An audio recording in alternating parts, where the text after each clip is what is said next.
Azərbaycanda bunu hamı bilir ki, əsla rəsmi şəkildə hicab qadağası yoxdur və ola da bilməz. Çünki biz İslam Əməkdaşlıq Təşkilatının da həm də üzvüyük. Dəfələrlə Azərbaycanda İslam oyunları ilə əlaqədar tədbirlər keçirilir. Daha sonra həm ölkə başçısı, həm müvafiq daha sonra qurumlar dəfələrlə deyiblər ki, bizdə belə bir qadağalar ola bilməz. Ondan sonra həm də prezident və ailəsi, xüsusilə xanım üzvlər, bu ailənin xanım üzvləri dəfələrlə görürük ki, müqəddəs məqbərələrə ziyarətə gedirlər. Üstəlik gedəndə də oranın ehtiramını qorumaq üçün hətta başlarını da örtürlər və bu müqəddəs məkanlarda dua edirlər. Bu cür. Yəni görürük ki, biz həm dövlət başçısı səviyyəsində, həm sıravi xalq olaraq öz dini, milli ənənələrimizə bağlıyıq, sadiqik. Yəni bizdə ona görə heç cür rəsmi şəkildə belə bir qadağalar bu cür şəkildə ola bilməz. Çünki mən özüm də şəxsən görmüşəm ki, bir sıra dövlət müəssisələrində, hətta məktəblərdə, universitetlərdə də örtülü xanımlar işləyirlər və onlara heç kəs bir söz demir. Təəssüflər olsun ki, lakin bəzi məktəblər var, adlarını da çəkirlər. Onlar özləri də etiraf edirlər ki, bizə deyir ki, biz belə istəyirik.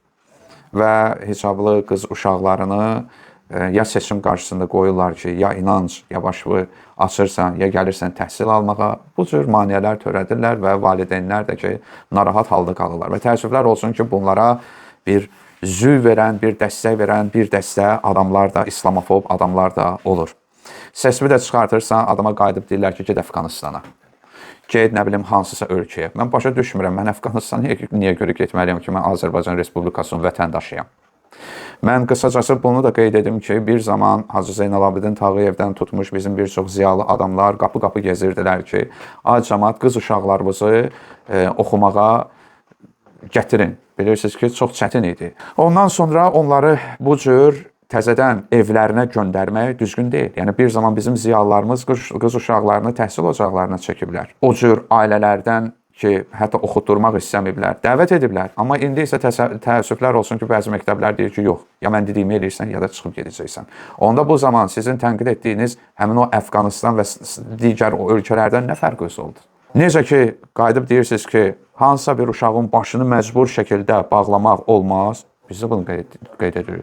Kim deyir ki, yox, hansısa bir uşağa təzyiqlə hansısa bir inancları etmək olar. Yoxdur. Buna heç bizim din böyüklərimiz belə tövsiyələr vermiblər ki, sən məcbur eləməlisən kimsə. Yox. Necə ki, bir uşağı məcburən dini ayinləri ona icra etdirmək necə qəbihdirsə, elənçinə də əksinə onu dini inancdan qoparmaq da o qədər qəbih bir şeydir. Necə ki, biz bəzi valideynlər görürük ki, mənə dəfələrlə yazırlar. Deyir, anam və ya atam qoymur mən namaz qılım. Məni döyürlər. Ya atam evdən qovur. Qoymurlar başımı örtüm. Qoymurlar örtüyə riayət edim. Bəs bu valideynlərə niyə görə heç kəs bir söz demir, onları qınamır? Görürsən ki, kimlərsə yazır ki, geyim əxlaq göstəricisi deyil. Qadından nə istəyirsiniz? Qadın nə istəyir, onu da giyinə bilər. Gözəl. Bəs qadın örtünmək istəyəndə deyir, yox, bu başqa məsələdir. Bu cahillikdir, nadanlıqdır. Bu hansı argumentdir? Bu necə olur? Qadın soyunmaq istəyəndə deyirsiniz, etiraz eləmə. Özünü açmaq cəsarət, amma özünü qapatmaq nadanlıq, cəhalət. Bu riyakarlıqdır.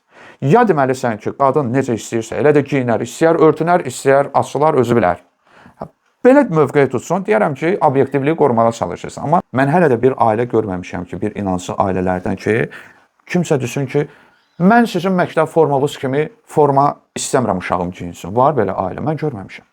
Bütün valideynlər məktəbin rəsmi forması nədirsə, o rəsmi forma ilə uşaqlarını göndərirlər. Sadəcə qız uşaqları görürsünüz ki, başlarını örtürlər və bu əsla nə məktəb formasını pozur, nə bir ayrı seçkilik yaradır, nə bir şeydir. Siz o uşağın baş örtüsünə yox, onun oxuma səviyyəsinə diqqət etməlisiniz. Necə oxuyur? 5-dən oxuyur, 3-dən oxuyur, 2-dən oxuyur, qayıbları çoxdur, dərsdə özünü necə aparır?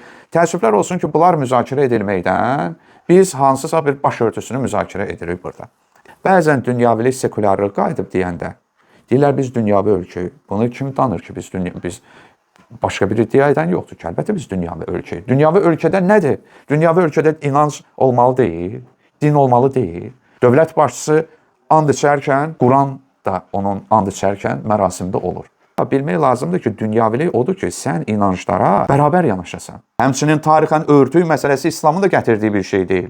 Tarixən xristianlarda da olub, yəhudilərdə də olub, başqa inanclarda da olub. Təhsil bir yuva olmalıdır.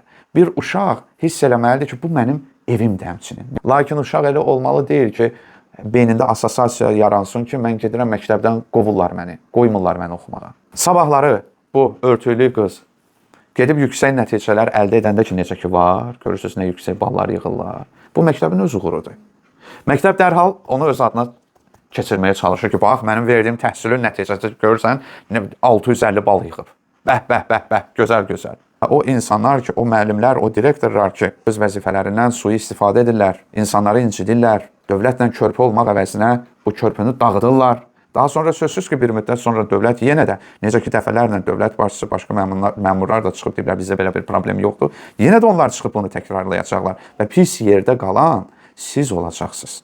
Siz olacaqsınız. Ya inanc, ya təhsil deyəsən bunu seçim arasında qoyanda bu ədalətsizlikdir. Sən deməlisən ki, ya yaxşı oxuyacaqsan, ya da yaxşı oxumayacaqsan, məktəbdən çıxarılacaqsan. Bu ədalətdir. Amma sən nə oxuyursan, sən necə oxuyursan, nə təhlil edirsən, mənə maraqlı deyil. O, məsələn, aşkına başıvı, ondan sonra gəlginə bu sözsüz ki, bu diskriminasiyadır, zülümdür, haqsızlıqdır. Belə bir şey etməyə düzgün deyil.